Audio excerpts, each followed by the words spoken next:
We have been duped by feminism, sexual liberation, and antidepressants. We have been told that we are powerful and free now as women, but we feel tired, wired, and bitter. We're mostly eating right, exercising and meditating, wrangling to do lists, and arranging playdates. And yet there's a haunting hollowness beneath the huge complaints. What if I told you that there is a huge storehouse, a reservoir of energy inside of you that has not been tapped, that you could feel light and pulsing, excited and alive in ways that a wellness lifestyle cannot deliver, that you could trust yourself, that the world could feel safe, and that unexpected and expected delights could start to illuminate your path. No coach, therapist, doctor, or guru required. Just you learning to get real, present, and attentive with you. I feel like I'm here to matchmake your inner parts for the greatest love affair ever written. I want to help you learn first where you're buying eggs from the hardware store, which is the source of all pain. I want to help you master entering through the upset, which is the only spiritual practice you'll ever need, and to get real comfortable putting on your villain crown, which is, in my opinion, the key to true power. And then you'll attune to your inner yes so you can live the life defined by the specific pleasure of who you are. I am so excited to announce my latest book called The Reclaimed Woman, which is available for pre order now. So if you head to the link in show notes, you can learn more about bonuses, events, and companion offerings. And I cannot wait to see your gorgeous face on the path.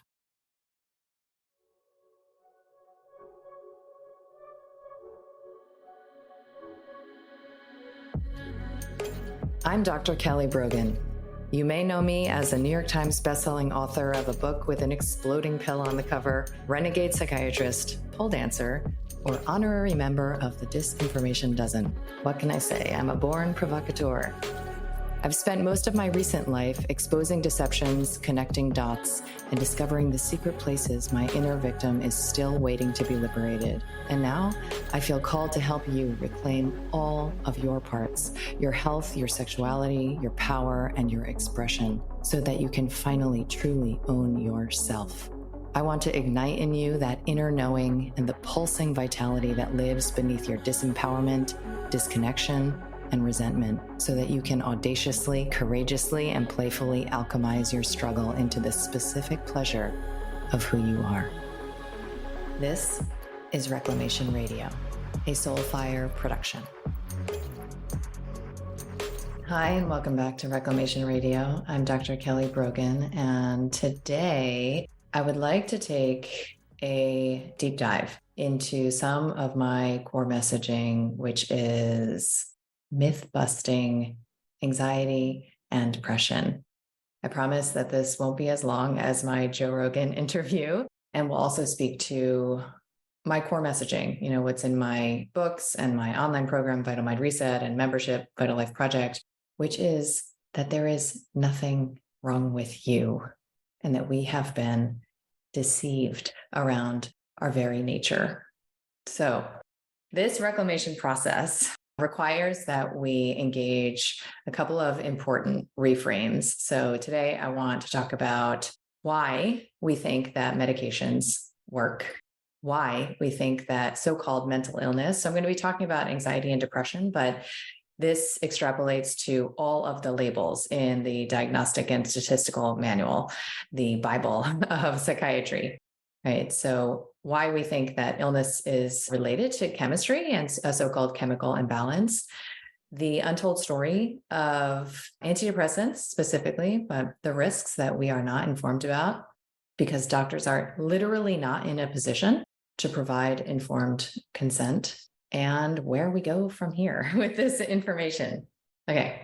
So to begin the reframe, I often invoke a Krishnamurti quote, which is that it is no sign of health to be well adapted to a profoundly sick society. right? So if you're chugging along like everything's cool, everything is most definitely not cool. So if you are expressing symptomatology around the not coolness, whether that is through your biology, through your psychology, through your emotionality, something is actually working, right? And so that's why I have described those who are captured by the guild of psychiatry and by the mental health system, the so-called, I just always have to put that in quotes, mental health, as the canaries in the coal mine, right? As the most sensitive, most expressive among us to what is actually going wrong in our ecosystems, in the natural world, in our social structures. I have become very interested in the social structures that set us up to experience deep struggle and suffering that is then corralled, that is then labeled by the medical system as a pathology, right? So Francis Weller talks about the community wound and this concept that if we don't wake up to 40 familiar eyes who know us in ways better than we can know ourselves, remember, we can't actually see ourselves ever. So the social infrastructure, when it is absent, what happens, right? I often counsel myself and women in my life around how right it is to feel that raising your children alone, living in a home and maintaining and managing it alone, is not something that your nervous system has ever registered in the history of human ancestry as normative. Something is not right about that. I often think about the fact that if we had community, if we as women had true sisterhood, like cohabitation related sisterhood, that the adventures, the trials and tribulations, the explorations, and even the just frank absence of the father would not be felt in this like core abandonment way that so many of us are working on in our inner healing journeys, right? So if a father were to leave for whatever reason, and we had all of these women around us, the children would not feel it, right? So this village reverberates in its messaging to our systems as safety. And what is it to function as automatons in modular families and to pretend that something is right, even with a parent, two parents, even with a man and a woman in the household raising children, right? So that is not even to speak to the ways in which our disconnection from the natural world, to our self-sustenance, to our daily rhythms, the imposition of so many forms of toxicity, whether it be electromagnetic or chemical, industrial, whether it's actually thought forms. We are swimming in our own dysfunction as beings, and this is being expressed, right? So if we reframe those who are expressing as sentinels, that's an important first step in the reclamation process. And I often wonder if anything I ever did, for patients in practice was simply to tell them, there's nothing wrong with you, actually, and we're going to find out why you're expressing this way. And we're going to start with the basics. We're going to start with that very foundational signal of safety around lifestyle, right? So Terence McKenna said that artists are here to save mankind. And it's been my observation that as we begin to restore, remember, and reclaim as individuals, all of these gifts are unlocked. And that these folks, who are often captured in these diagnoses, have so much vision to bring to us as a collective. So through this framework, your illness is an existential question that only you can answer, right? So it is, your symptoms are literally you telling you about you. And it feels foreign because we've been enculturated around that separation.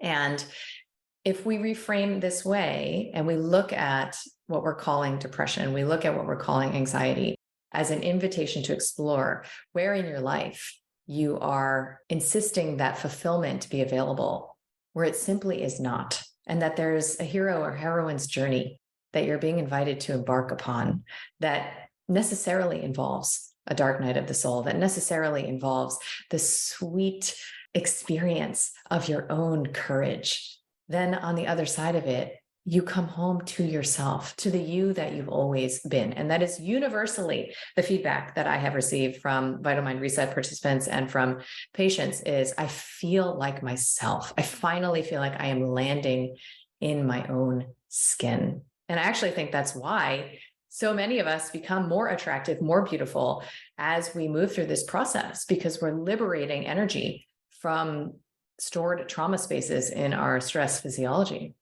So if the goal is 360 degrees self-relating, right? It's gaining that perspective on yourself and all of the dimensions of yourself so as to understand the messages that some of the dimensions are holding for your awareness, then you can imagine that fighting with something that you are presenting to yourself, saying no to it, hating it, wanting it to be not as it is.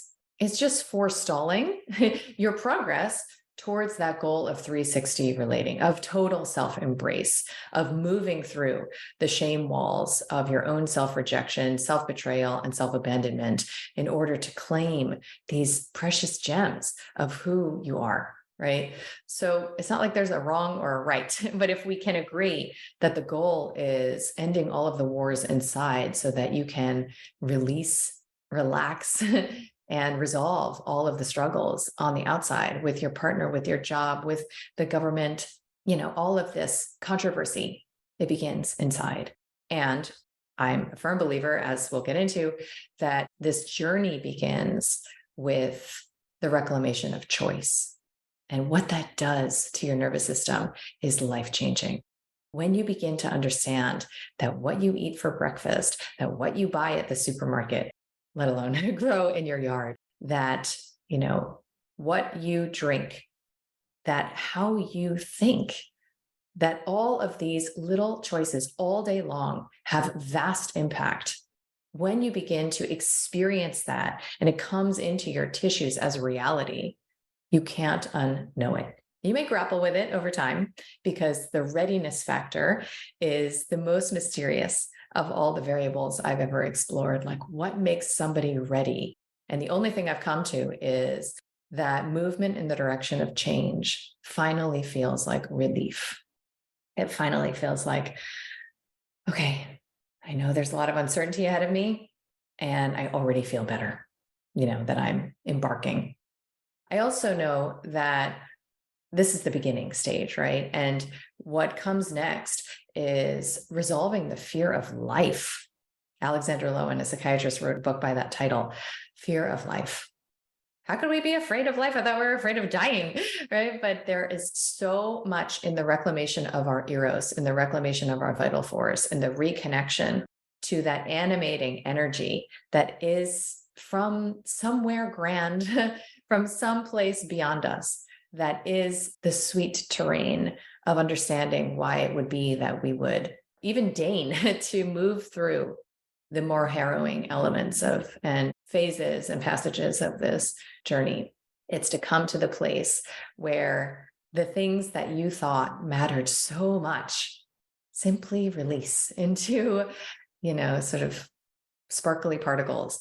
And honestly, the things that you didn't think matter begin to take on great significance, like what it feels like to put one fork of food into your mouth and experience the sensual pleasure of that, what it is to wake up with a devotional practice, what it is to come into silence and slowness.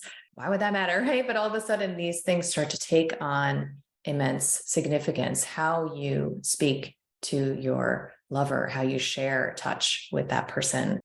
How is it that we can begin to make love to all of life? What would that look like if you were doing that? Right. So, contrary to what I've just framed, the dominant narrative around anxiety, depression, associated medications, and what it is to struggle is predicated on victim consciousness. And what I mean by that is that you are encouraged I call it victim coddling, right? You're encouraged to say, I hate this. This sucks. Why is this happening to me? Please fix it. And who's going to come to the rescue is the system, the doctors, the experts, the gurus with the credentials who are going to tell you about you what you can't possibly know, right? Because you can't possibly know your genes and your brain chemistry and whatever is the theory du jour. And the challenge is that the villain is you. So you are fighting you with the help of the system. And this victim triangle is an endless parade of hat switching experiences of suffering. And it's very familiar. I've had many patients describe to me the validation that they feel when they finally get a diagnosis, their first diagnosis. They feel like, oh, yes, I knew something was wrong with me. And now it's real, right? Now I can see and they agree that something is wrong with me. And it's not my responsibility. It's not my fault. Well, in this warfare model, there is no victory. There is no end. And that silent scream of chronic illness becomes your open air grave. I mean, it's really not even that dramatic of a rendering of the situation to describe it that way, right? So, and you can see how warfare threads through the conventional medical system because you just look at the name of these medications, right? They're all antis, antiemetics, antihypertensives, antibiotics, anti-anxiety, antidepressants, antipsychotics. And the fight is very tempting. It's very alluring. And there may be a time where that's exactly what you need to activate your energy. However, it's important that you know what the greater body of scientific literature and research has to say about this model. And that is my effort to provide the groundwork for informed consent that can possibly be made available to you through your prescribing physician. Okay, so let's dive into some myth busting. Firstly, it's a chemical imbalance. You may have heard of serotonin as the happy chemical. This is one of the more pervasive concepts in the hegemony of American culture the world over. And it is taking a long time to die because in 7 decades of published research, there is literally no valid evidence to support the claim that serotonin has anything to do with so-called depression. And again, remember, I'm just putting a spotlight on depression, serotonin, anxiety. You could have this same conversation, pick any so-called brain chemical and any so-called mental illness, and the answer would be the same. There's been more attempts at validating this particular theory than probably any other, and that's what makes it all the more sad. So most recently, Moncrief published an umbrella review. And this essentially is the summary of so many decades of failed research. And what she found was that in tens of thousands of participants, they looked at serotonin metabolites, they looked at concentrations in body fluids, they looked at so-called receptor binding, they looked at postmortem analysis, imaging, tryptophan depletion studies, genetic, gene-environment interactions. And here is her conclusion. Quote, "The main areas of serotonin research provide no consistent evidence of there being an association between serotonin and depression, and no support for the hypothesis that depression is caused by lowered serotonin activity or concentrations." And I like to take it a little bit further by invoking a researcher by the name of Andrews, who says, quote, "We also propose that the direct serotonin enhancing effects of antidepressants disturb energy homeostasis and worsen symptoms. We argue that symptom reduction, which only occurs over chronic treatment, is attributable to the compensatory responses of the brain attempting to restore energy homeostasis." So essentially what he's saying, which I'll get into when we talk about risks, is that if there's any benefit, it's because the body is recruiting an adaptation to a poison. Is there a better way? Yes, there is a better way. So why do we think that these medications work? Why might we have the impression that these medications are addressing a so-called chemical imbalance. So again, I'll share some choice quotes I've been collecting in my little bag over the years. The first is by an editor of the British Medical Journal who says, quote, "Unfortunately, in the balance between benefits and risks, it is an uncomfortable truth that most drugs do not work in most patients." End quote. Another by Marcia Engel, who says, quote, "It is simply no longer possible to believe much of the clinical research that is published or to rely on the judgment of trusted physicians or authoritative medical guidelines. I take no pleasure in this conclusion, which I reached slowly and reluctantly over my 2 decades as an editor of the New England Journal of Medicine." So we think that these medications are addressing a chemical imbalance in no small part because of direct to consumer advertising. We in America are one of 3 countries that allow pharmaceutical companies and industry to speak and advertise directly to consumers/patients about theories of biology, health, and illness. And obviously, when it comes to the ways in which media can shape our dominant thought forms, this is non-trivial. So we might think, and really want to think, that science is science. And science, even the word, has this like inbuilt, innate integrity. But there are some aspects of science, especially as it applies to the approval of these medications, that are important for you to know. Like, did you know that it only requires 2 studies for the approval, FDA approval of an antidepressant medication? So you can literally toss a coin over and over and over again until you get heads.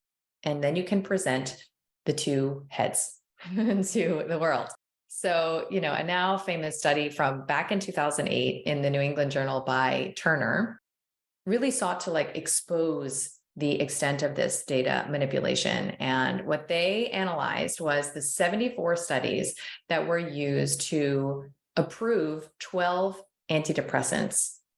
38 of these studies were positive, meaning that they showed that there was a benefit to taking an antidepressant. 37 of these 38 were published, right? 36, very similar number to 38, 36 were negative, showing no benefit. And 3 of these were published as negative, right? However, 11 of them were published with a positive spin, which is why you always have to read the methods and the data, not just the author's conclusion. And 22 of them were unpublished. That explains why we have one impression that is very much disconnected from reality. Irving Kirsch is one of the most important figures in whistleblowing around psychiatry and arguably one of the world's placebo experts. And he worked with a 2008 review where he invoked the Freedom of Information Act, right? Because they hide these unpublished and negative studies in the file drawer. And he invoked their release, right? And what he found was that antidepressants outperformed placebo in only 20 of 46 trials. So that's actually less than half. And the overall difference between drugs and placebo in those outperforming trials was 1.7 on a 52-point Hamilton scale, like literally trivial. So maybe you can start to see how in these short-term trials, there may be an effect. The effect may be inconsistent, it may be minimal. However, what happens in the real world and what happens with the nature of this effect over time? Often there is an invocation of the alcohol analogy, right? So you take somebody who has really bad social anxiety and you put them in a trial and use the placebo arm gets cucumber juice or whatever, and the active arm gets 2 shots of vodka before every, social gathering at night. You could obviously see how over a 6-week or 2-month period, which is a typical time window for one of these trials, that alcohol could be deemed effective, right? That there is an effect. But we wouldn't jump to the conclusion that the people who experience the benefit have an alcohol deficiency or an imbalance. And we wouldn't jump to the conclusion, certainly knowing the nature of the beast, that long-term so-called treatment would be of benefit. So there are many flaws in the nature of the study design. And then even within the seeming benefit, there are a lot of unanswered questions about what that effect actually consists of. And this is a lot of what Kirsch also looked at. So when he found that antidepressants outperform placebo in only 20 of 46 studies, he went on to research and explore the overlapping effect. So what he found is that 12% have a benefit, while 88% have basically all risk. So what is the nature of this benefit? And he went on to research what he calls the active placebo effect. So what happens in a lot of these trials is that patients are, perhaps because of direct-to-consumer advertising or otherwise, made aware of the possible adverse effects of these medications, right? So dry mouth or constipation, racing heart, whatever it might be, and let alone like bleeding and death or whatever. So they're made aware of these initiatory adverse effects. But then they're told, okay, you're either going to be in the sugar pill group or you're going to be getting the antidepressant that we're studying in the hallowed halls of the laboratories, right? So when they start to experience these adverse effects, there is a whole inner pharmacopoeia that is released that is in response to that belief that kicks in saying, I'm being treated now with a medication. I know I am because I have side effects. Something is happening to fix me. So this effect has been researched by comparing antidepressants to other medications like cardiac meds like atropine to identify whether or not there is a difference in the so-called benefit. And guess what? Spoiler alert, there isn't. So there are so many aspects of belief at play in the experience of efficacy and also the withdrawal of these medications that, like so many outcomes in medicine, it is essential to assess the mindset of the participants. Almost everywhere that I lecture or share this information, there will be somebody who says, I don't care what you say. I know that these medications have saved my life. Okay, I'm not taking that away from anyone. However, there are two studies that I like to showcase that can help us understand the power of mindset in these outcomes. And if we are talking about benefit with vast risk, and we're talking about, which we'll get into, and we're talking about benefit that could otherwise be engaged and appreciated and enjoyed with a risk-free intervention, would you make the same choice? This is called informed consent, right? So one of the studies was around the use of Lexapro, right? So common antidepressant. And the participants were given 20 milligrams of Lexapro, all of them. However, they were divided into two groups, and one group was told that they were receiving said Lexapro. The other group, however, was told that they were taking a placebo. And guess what? Those in the Lexapro group had a fourfold greater response and benefit than those who were told they were taking a placebo. 4 times as effective. What does that tell you, right? In another study, similarly, volunteers who were taking Prozac to remission, so who already felt fine, quote unquote, on their medication, they were told that some of them were going to be randomized to a sugar pill. And what happened in this study is that even though everyone was actually continued on their very same dose that they said saved their life, so to speak, there was a statistically significant emergent signal of depression in the participants, all of them, simply because they were worried that they were going to have their medication taken away, even though they were still taking it, right?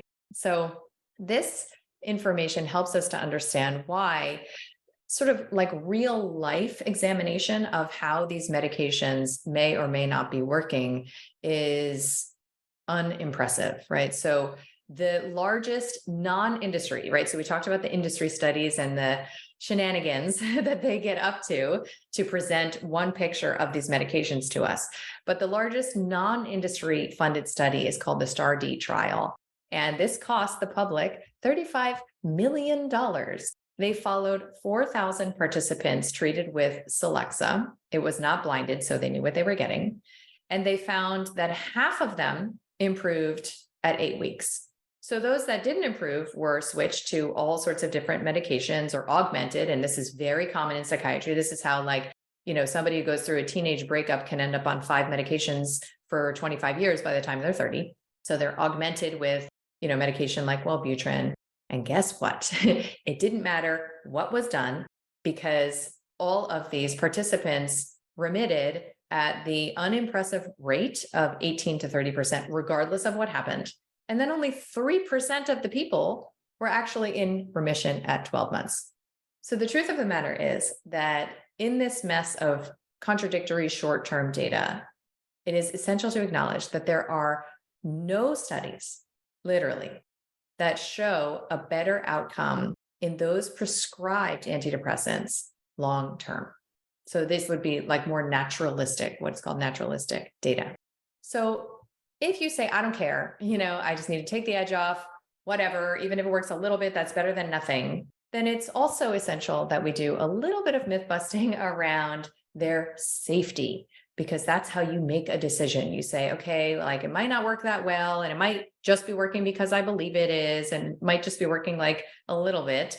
But what is the cost of that particular intervention? And would you still make the choice if you knew?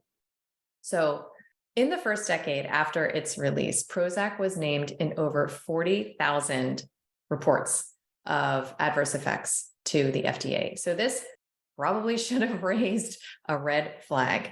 However, it would take many, many, many years before some of the chief concerns around these medications would even hit the radical fringes of medical literature. And I know I went through my entire medical psychiatric internship, residency, and fellowship training before I began to learn a lot of what I'm about to share with you. And one of the important factors to consider before we dive into the more grim and gruesome stuff is that of iatrogenesis. So iatrogenesis is doctor-induced harm.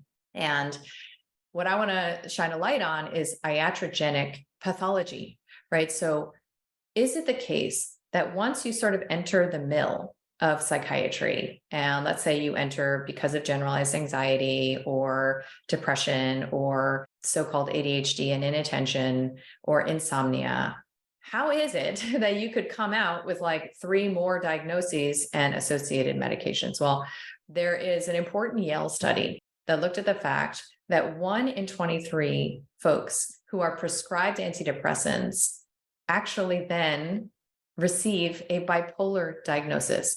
So what I was taught in my training is, we're unmasking the bipolar. Okay. It seems, based on the literature, that actually what's happening is we are generating further imbalance. We are generating further grasps at safety and primal defenses that are called, bipolar disorder, mania, and the like. That is actually a result of the application of medication. There's a Canadian study of children who were prescribed stimulants that found that they were 13 times more likely to then be prescribed an antipsychotic and 4 times more likely to then be prescribed an antidepressant. So this, sort of domino effect of prescribing, begetting new diagnosis, begetting new prescribing is very common. And it's because medication that is intended to suppress and otherwise war with presenting symptoms, which arguably includes all medications, all pharmaceuticals, it actually perpetuates exactly that which it purports to resolve. And this is true not only in psychotropics, psychiatric medications, but it's true for antibiotics, it's true for acid blockers. It is true for all of these antis, right? So whenever you are imagining that you're just going to beat it into submission, you're actually generating the conditions for the long-term experience of what you were promised would be fixed by this. Like, that's a pretty big reveal, right? Because otherwise, it might be worth, quote unquote, taking the edge off, right? So there's actually a term in the literature for what I'm talking about, which is called tardive dysphoria, which is the fancy medical term for chronic depression that in this case is induced by the medication itself. So the book that changed the game for me and led me in 2010 never to start a patient on medication again, which is why I had a decade of experience watching what happens with these medications and specifically coming off of them without restarting them, right? Without taking that bait, was Anatomy of an Epidemic by Robert Whitaker. And what he found in the portrayal of the results for 16 non-industry funded research studies was the conclusion to his hypothesis that medications are actually inducing epidemics of mental illness. And that explains why more prescribing is associated with more mental health disability, which is what he sought to investigate. And when we look at the ways that these medications perturb your experience of your own emotions, psychology, and your body, it does make some sense, that you could get sort of, I don't know, so you could start like swirling around in the labyrinth and imagining, well, this must be wrong with me too. And what else am I going to do? I got to take that for this problem too. And it just goes on and on and on. But this point seems trivial in comparison to the next 2 points I'm going to make, which are, I had my sword aloft for many, many years because of these two factors that I was never fully informed about. And I understand why, it's like you don't go to the butcher to buy a vegan meal. I went to the system and I got what the system delivers.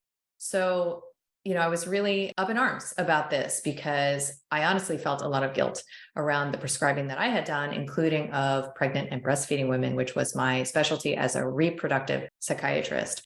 The first is the known and identified signal of harm around impulsive violence, including suicide and homicide, that these medications induce in seemingly random ways. So the study that really awakened me to this was by Lucier and Crotty, where they looked at folks who were prescribed medications for run-of-the-mill just to sort of get them over the hump. And what happened in these individuals is that they went on to commit heinous acts of violence, that they, killed their therapist, they killed their child, they pushed somebody in front of a train.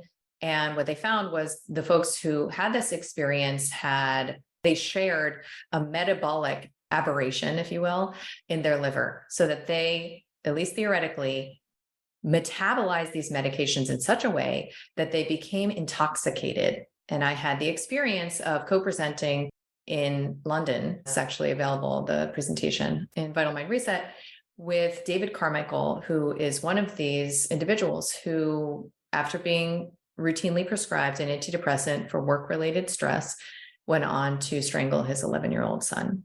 And this is not a reality that is risk assessed or stratified for in your primary care doctor's office when they write you that Zoloft prescription, right? You don't know if you're going to be that person. And there's other literature to support this, right? So there's a Swedish study of 500 women who completed suicide. Over half of them were medicated within the previous year. Pretty much every time I hear about suicide sort of out of the blue, one of my colleagues, Kim Witzak, had this experience, and I've written about it in a blog, of her husband who hanged himself. Never felt suicidal a day in his life until he began taking medications for run-of-the-mill issues, right? So another was by Thomas Moore, and he analyzed 1,500 cases of reported violence and found 31 psychotropic drugs. So this class of drugs were disproportionately associated with this violence. So what is happening here, whether it's homicide, or David Healy has really spearheaded the research on suicide, right? So looking at stable volunteers who become actively suicidal after they are treated.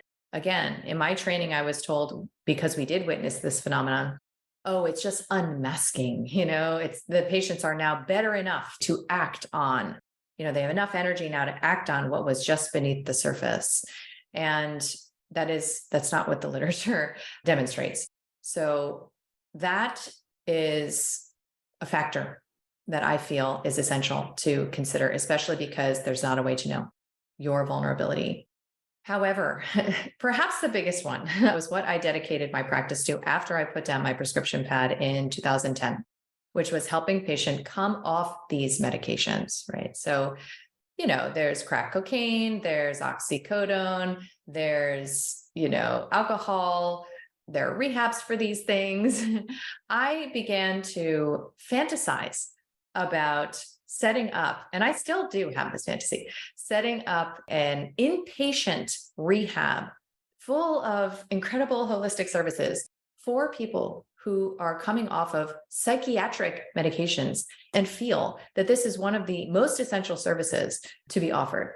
Why? Because I began to observe the medical, the physiologic dysfunction that would surface and result from the careful and intentional taper of these medications in individuals who robustly consented to this taper, right? So who wanted to come off of medication because they were potentially trapped in that bind of inefficacy and side effects, and they wanted out. Well, that should be, with full patient autonomy, that should be a valid choice that is supported by a prescriber, right? And when I dedicated myself to helping women come off of these medications, I was literally running like an outpatient rehab, paged around the clock. And what I saw changed my life. And that's when I developed the protocol that is in my books and Vital Mind Reset. And that stems from the way that I resolved my own illness, Hashimoto's thyroiditis. And I began to insist on this protocol first because I had the sense that it would be essential to send the system a signal of safety, to create a foundation before engaging this trial, right? Because it's really a trial. It's psychological, it's emotional, it's spiritual, it's physical. So before you go out into battle, you train, right? So this is the training and it works. So there's something to this order of operations where when you establish this foundation and you begin to work with shifting your mindset around what was even wrong with you in the first place, right? Which is nothing, how it is that you possibly took the bait, which I've been talking about this entire episode, and you begin to develop that curiosity around the parts of you that you are ready now to meet. But first things first, I call it chopping wood, carrying water. So first things first, you have an entire month where you simply focus all of your attention on your power of choice, and you change your eating habits, and you change your consumerism, and you change the way that you relate to the toxicity in the world. You change your bedtime. You begin to take care of yourself as if you're a little baby. And that's what's happening. You're being reborn. That's literally the intensity of what is occurring here. So coming off of these medications is something that has been characterized in the literature as euphemistically discontinuation syndrome.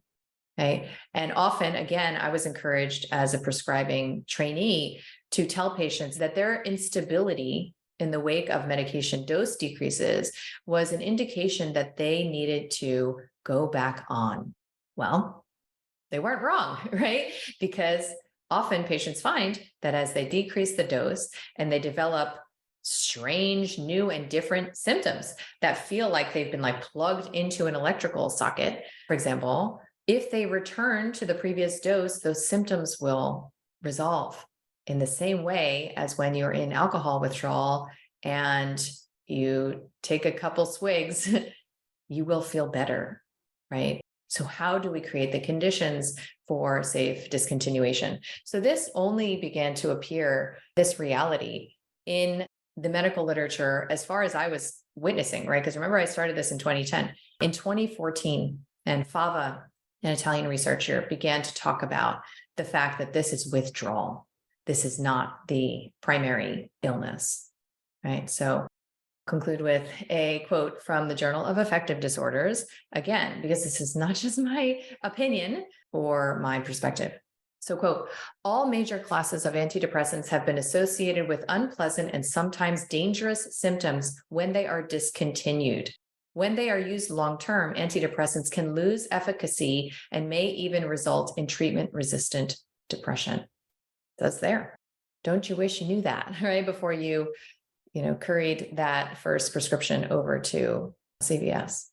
So because I believe that victim consciousness is the only human pathology, that literally nothing else is wrong with you, other than that you are steeped in the illusion that you are powerless, dependent, and helpless, I know that there is a better way to interact with adversity and struggle and your suffering.